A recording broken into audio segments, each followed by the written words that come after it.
Well, welcome back, everyone. I hope you've had a good weekend, and we're going to begin today in Chapter 2. And today we're going to be looking at diversity. Now, diversity is a big concept today. It's a big word that has big consequences and ramifications, especially from a legal standpoint. How do you handle diversity, not only in your church, but in the workplace? Today we have so many different cultures and people and backgrounds. And we as managers have to make all of this work. We have to get them working together. People of diverse beliefs and so forth. So today we're going to take a look and expose you to some basic concepts that involve diversity. You can use this in your church. You can also use this in your business. So let's sit back and let's watch what we have to say today about diversity. Welcome back, everyone, and today we're going to begin Chapter 2, and that's the changing environment of organizations. Now, as you can see here in Figure 2.1, the organization as a whole, and it makes no difference if it's a manufacturing, production, retail, service, or even church ministry. Organizations are influenced by the environment. Now, last week we looked at just a few of those influences. We looked at how globalization has impacted the organization. We looked at how diversity has impacted the organization. And we looked at technology and how it has impacted the organization. But what about employment relationships?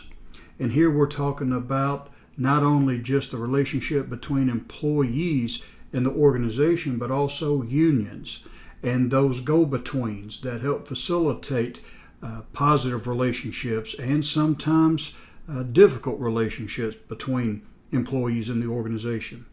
Also, ethics and corporate governance is a big influence now as a result of corporate scandal and wrong handling and misappropriations and really unethical business practices. Today the government has stepped in and organizations are under a lot of scrutiny in the way that it operates its businesses. So you see here many facets that come together and influence the way organizations operate. Now let's take a look at one of the terms that we looked at last week, and that's diversity. Now, diversity. Well, it's the variety of observable and unobservable similarities and differences among people. Now, there are different types of diversity. First of all, there's surface level. These are the things that we most commonly recognize, such as race or gender. Then you have a deep level that can't be seen directly, goals and skills. You know, not everybody that you're going to class with right now have the same goals. Many are getting their degree for a better job. Some are getting their degrees so that they can go to the mission field and be better stewards of God's resources and be better ministers. Some, it's just a lifelong goal to be able to obtain an education like this at this level. So it's the same way in business as well and in ministry. So people have different goals. So there's a diversity of goals and a diversity of skills. You don't have every skill that maybe your classmate has or your classmates have, but you all have goals and you all have skills. In an organizational perspective, from an organizational standpoint, you bring your goals and your skills to the workplace. Now it's up to the professionals in the organization to be able to take those goals and skills and make it work for that organization. Now there's also separation. And that's differences in a position or opinion. And then you have variety, which means meaningful differences in a certain type or category, which is your background, your knowledge. Again, we call those KSAOs to some extent. We're talking about that. So we have different types of diversity here, and we also have what's called disparity, differences in concentration of valuable assets, which is authority and pay status and all of that. Now, disparity, when it comes from a legal standpoint, we have what's called disparate treatment and disparate outcomes. So we have to deal with that from an HR standpoint and from a legal standpoint. And we'll talk about disparity here in those realms a little bit later on down the line. Now, to continue on, we have projected trends in U.S. diversity by 2050. The population will become older.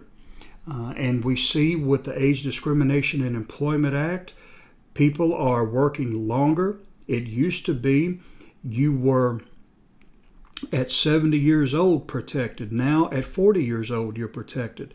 So look at the gulf, the span in decades, 3 decades, that have been included to protect the person, that person's job. Also, we have the proportion of whites will decrease as the number of minorities enter into the workplace. You're going to see the decrease in primarily Caucasian workforce. Proportion of blacks, Asian, and Hispanics will increase, and talent shortages will increase.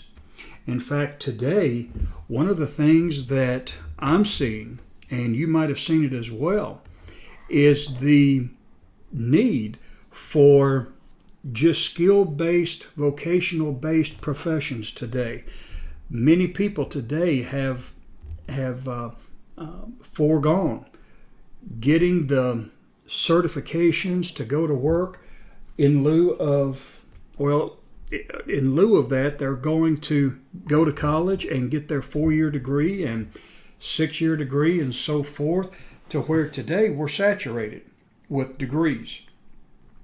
But the problem in the other half of it is that while people are getting degrees, they are not seeking after these vocational type of programs like heating and air conditioning and mechanics and so forth. So therefore there is a shortage of talent, not just in vocations, but also in just finite specialized skills.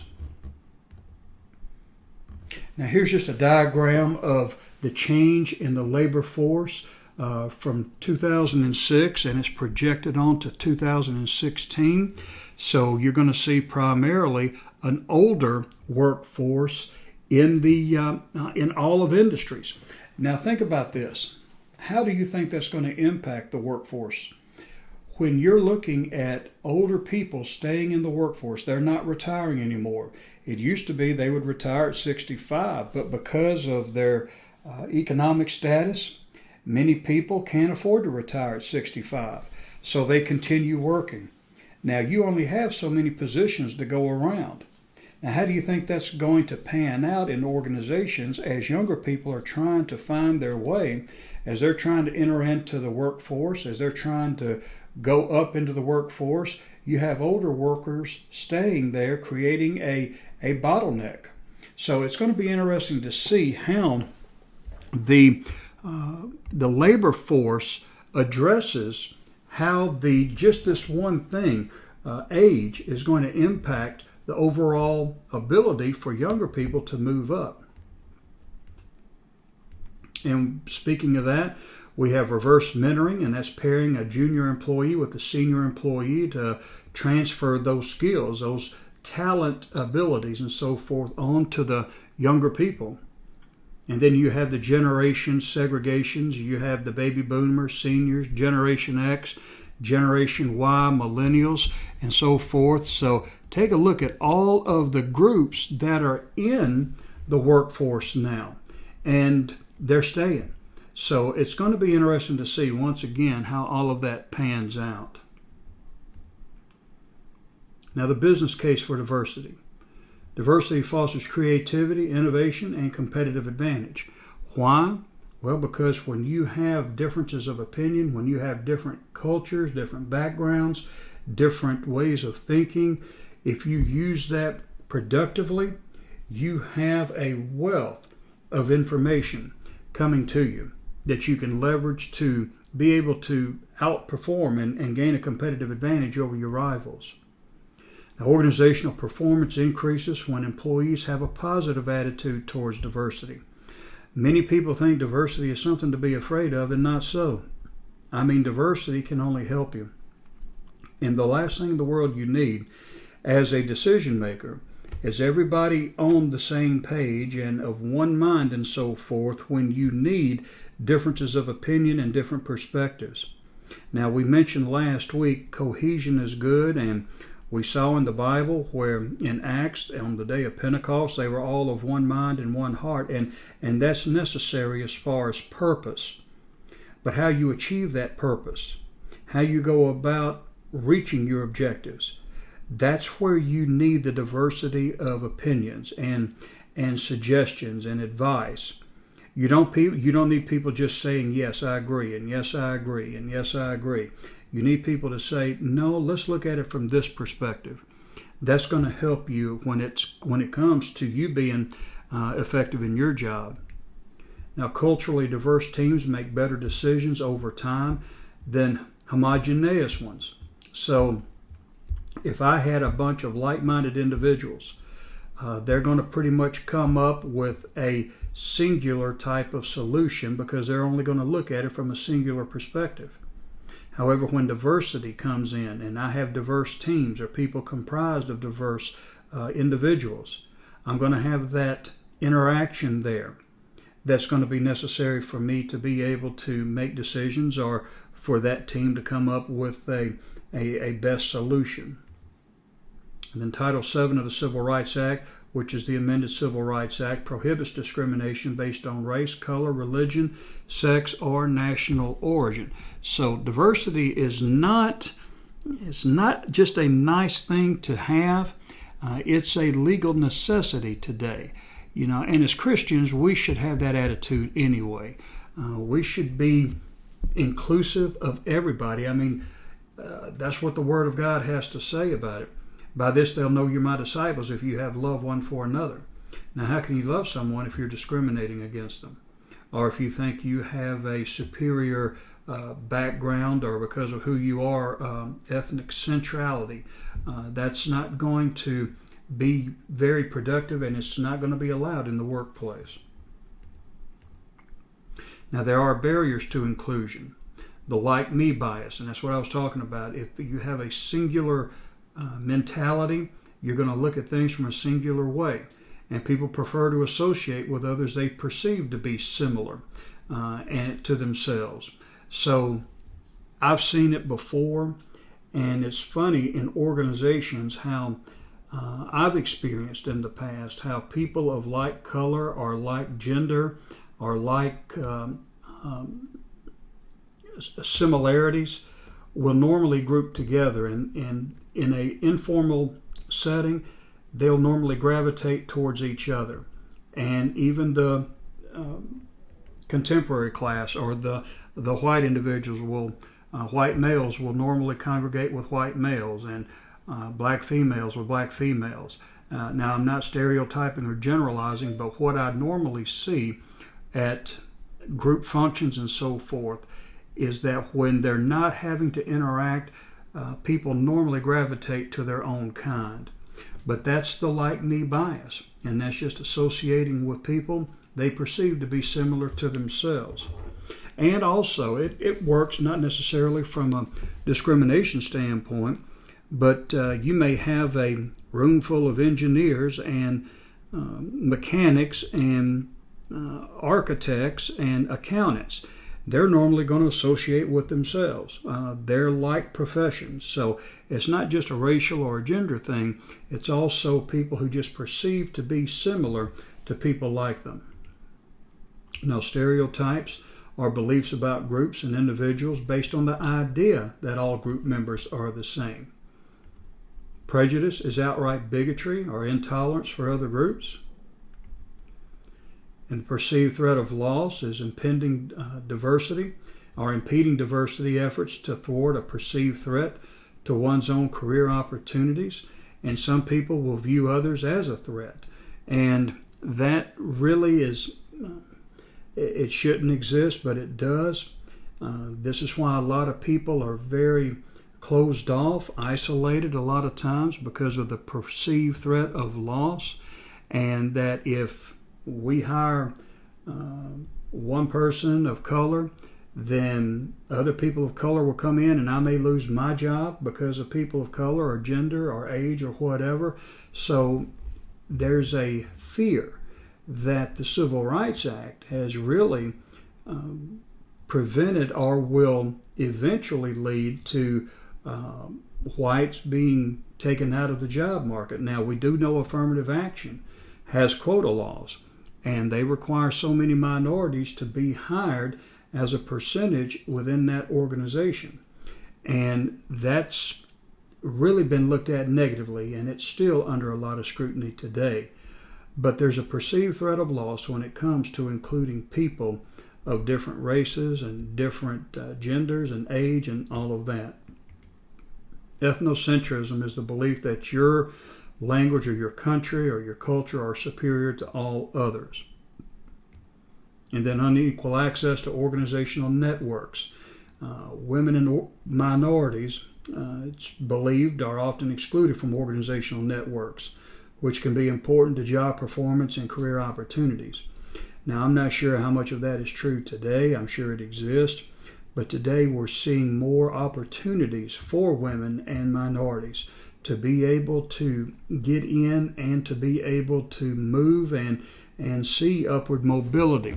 So even though there is, just the presence of it, doesn't mean that it is as profound as it used to be. Or if it is, it may not be reported. But nevertheless, we don't need to have these barriers. We need to be as inclusive as we can. Managing diversity, top management has to support it, and it's going to be essential for your diversity initiatives. If top management doesn't get behind it, then you're not going to be successful. Then reciprocal mentoring, and that's pairing senior employees with diverse junior employees to allow both individuals to learn more about a different group. And we used to have, and a lot of organizations I think have, Black History Month, Hispanic History Month, Asian Pacific Month, and we would just highlight a different culture every month, and we would learn about that culture and so forth. And every year we would repeat it so that it's constantly in the forefront of our minds that, hey, we're in a diverse environment today, and we need to appreciate other people for who they are and what they can contribute. And the goal isn't to eliminate biases, but to acknowledge and control them. Everybody has bias. We all have a sense of pride in who we are. That's just who we are. We are creatures who have fallen, and we're in a fallen world, so there's going to be that desire to feed the flesh, and sometimes that desire to feed the flesh means that I want to elevate myself over you. It's not really a legal issue, it's a sin issue, it's a spiritual issue, and we need to recognize it for what it is. Christians should never be prejudiced. They should never be the type to stereotype. What we should be looking for in our workplace are people who can contribute because of their knowledge, skills, abilities, and leave the rest alone. And as Christians, what a horrible testimony to our faith if we as Christians discriminated and if we were prejudiced. That would really hurt us and our testimony. So we have a dual obligation, not only to the owners of the organization and the stockholders, but we have a higher responsibility to the Lord. So this is just a quick background on diversity and some of the issues that surround it. And we'll move on tomorrow on in chapter 2 as we take a look at more considerations when it comes to the influences and effectiveness of organizational behavior.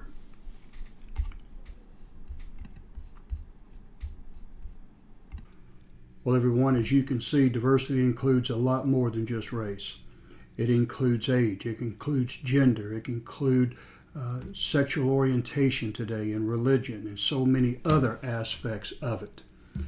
So today we hopefully have learned to appreciate all the complexities of people as they come to the workforce, and what a melting pot our organizations are today. Well, that's all we have for today. Take care to read everything that you need to read, and we'll begin tomorrow with globalization.